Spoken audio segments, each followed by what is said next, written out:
Hi, it's Bronwyn from Rap. As a professional producer, I'm often asked what makes a great song, and it's not always easy to define. Some producers will talk about the X factor, while others will say it's gut feel. But over the years, I've gathered a lot of production experience. So in this video, I'm going to demonstrate 3 tips from the top 10 tips for songwriting, and these are originality, patterns, and structure.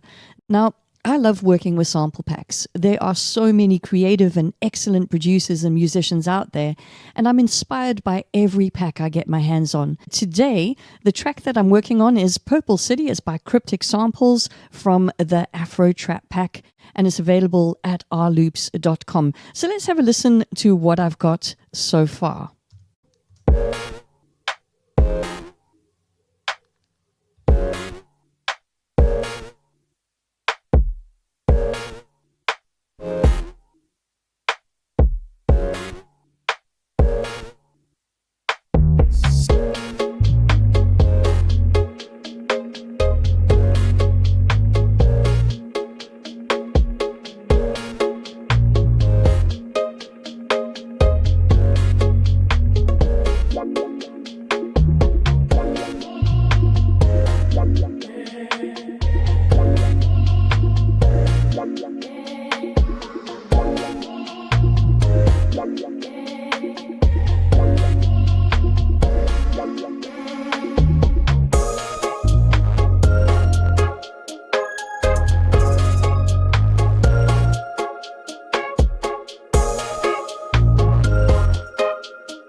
Okay, so you've got a great sample pack and the beginnings of a really great track. Now, the trick is to create something that people expect and then give them a little bit of the unexpected by adding in an original element, a new sound, or a special effect. So let's have a look at these hi-hats. I'm actually using a sample from the Godlike Loops sample pack, and it's the Baby Rich drum kit hats that I'm using. I also used an 808 sound from that same Baby Rich pack from Godlike Loops. And let's get back to these hats. So let's have a listen to these hats. They're pretty much exactly the same the whole way through. But what I've gone and done is I've added in that Haas effect. You're welcome to go and check out the video on the Haas effect and the blog and tutorial on what it is and what it does. And then to add just a little bit of extra ear candy, I added in some tremolo as well. So you can have a look at the settings.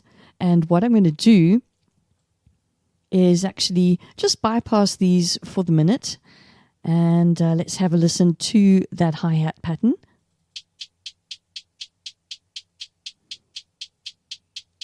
Yeah, pretty straightforward. And then we add in the Haas effect with that tremolo.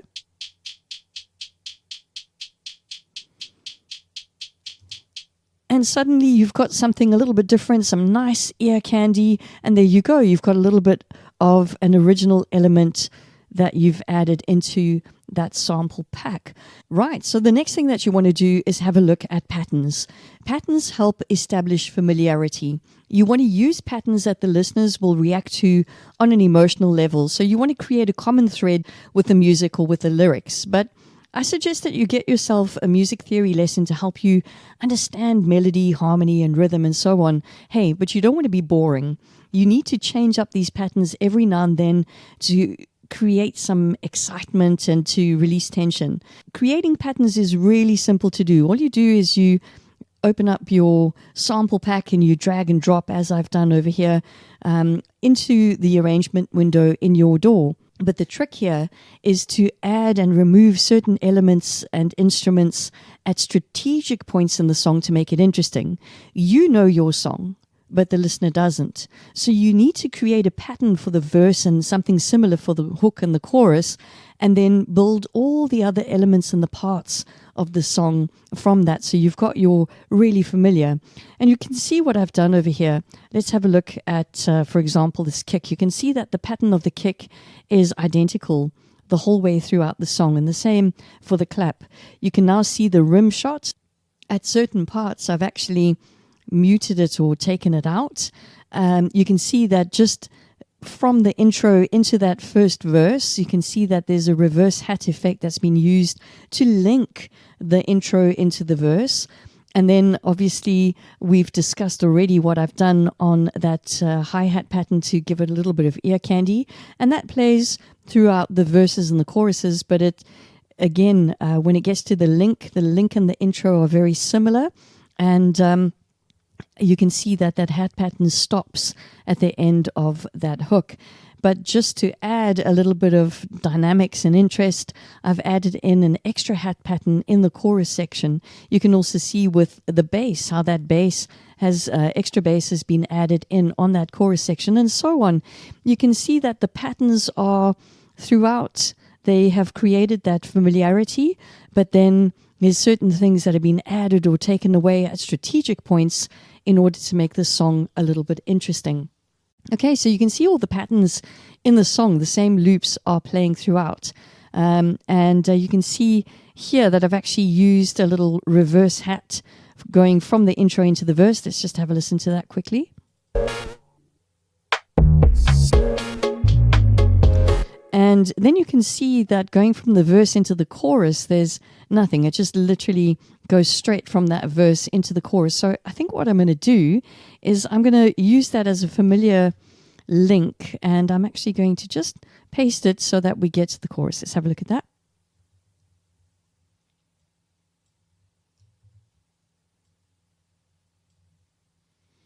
Okay, let's have a listen.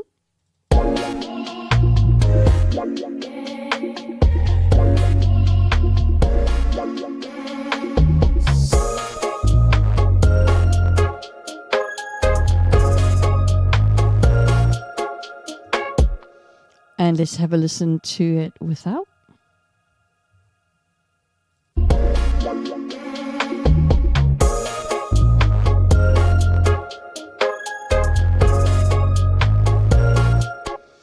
You know, I think I like it with that little link in.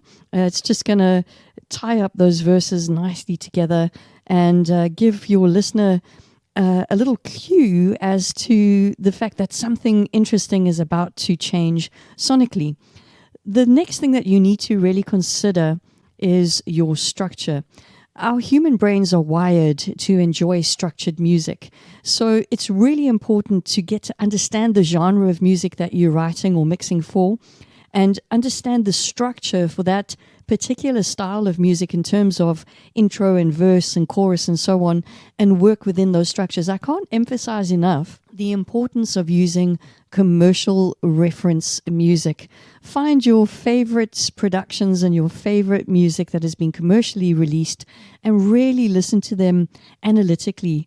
Check that structure, check the sound, and check the mix and the balance, and always reference your tracks against that which has been labeled as commercially acceptable and commercially successful. And you'll really learn a lot in terms of patterns, and you'll really start to pick out things for your songs that, for example, house tracks have a really long intro, typically 16 to 32 bars, so that in the clubs the DJs have an opportunity to beat mix and introduce the next track. But in hip hop, you want to have a look at how many bars typically are you going to use for your chorus. Are you going to use 8 bars? Are you going to use 16 bars? Are you going to have an intro? Or are you going to just start with a verse? And so on and so forth. For example, pop music, the typical structure is verse, chorus, verse, and then you have another chorus and an end.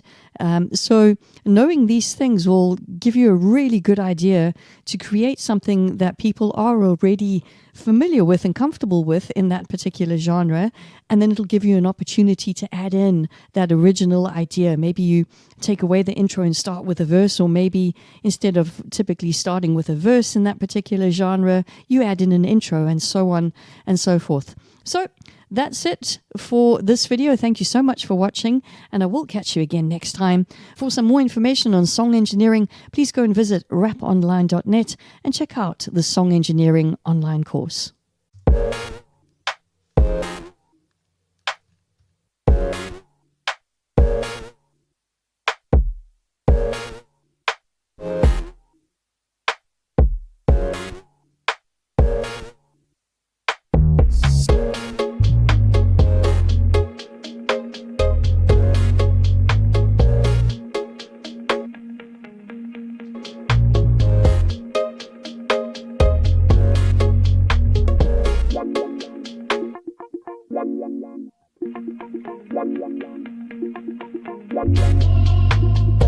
Yeah.